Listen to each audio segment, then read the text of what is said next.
So to weave in your ends, if you're knitting a garment, normally what you would want to do is wait until you're finished seaming everything up, and then on the inside of your work, where your seams are, you can actually just kind of weave the tail through the seam for an inch or so, and then if you're worried about it coming back out, you can turn around and weave back down. Weaving into your seams is the best way to hide your ends and keep them safe and secure. However, if you're knitting a scarf or you're knitting in the round, you're going to be stuck weaving in a tail into an object that does not have a seam. And so what you will want to do in that case is basically follow along with one of your stitches, and this is going to be tricky to spot, but hopefully with the different colored yarn you'll be able to see it. What we're looking for, you can see these rows of purl bumps. We've got a row there and a row up above it of purl bumps. What we're going to do is find a purl bump and we want to follow its path. So, for instance, if we have our yarn coming up from here, I'm going to try and follow this purl bump right there.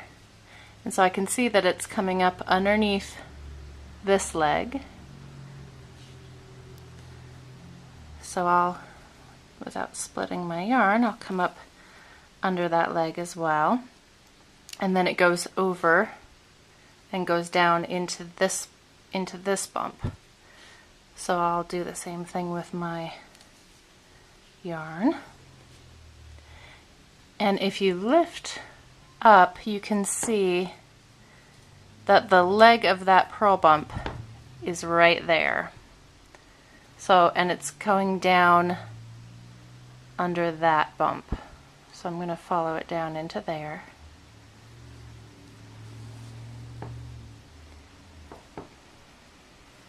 And now it goes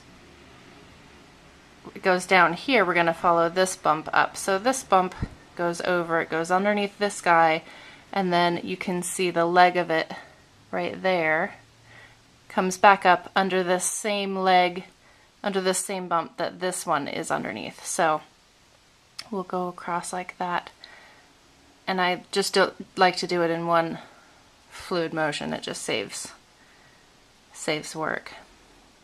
So now it's coming back over this way, and it's going to go down through the purl bump that this one has already gone through. So the first one's a little hard to see, but as we get going, I think you can begin to see, especially with this contrasting color thread, that there is a recognizable pattern here. And basically what we're doing is following a stitch. We're picking up these upper and lower purl bumps going in underneath these two center ones, if that makes sense at all.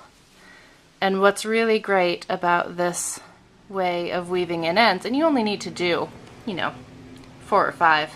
If you have a really slippery yarn or you're worried at all, you can go back the way you came. You can go back up through. Oops, that's not what I wanted to do. Oh dear. I'm going to cut that part out.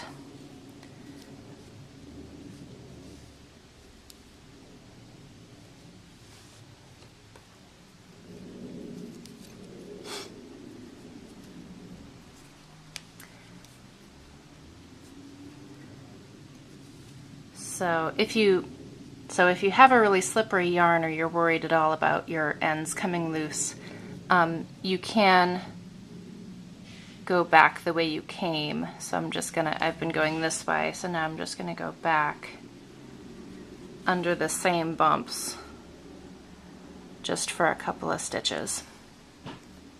And that will keep it nice and locked down. And what this method does is it ensures that as far as your knitting will stretch, that's how far your tail can stretch in both directions. It really is nice and secure. And it's almost invisible. I mean, you can just barely see, because this is a fairly loose knit, but you can just barely see the white peeking through. And of course, if you're weaving in the tails of the yarn, it's going to be the same color, and it's going to be almost completely invisible. So that is how to weave in your ends.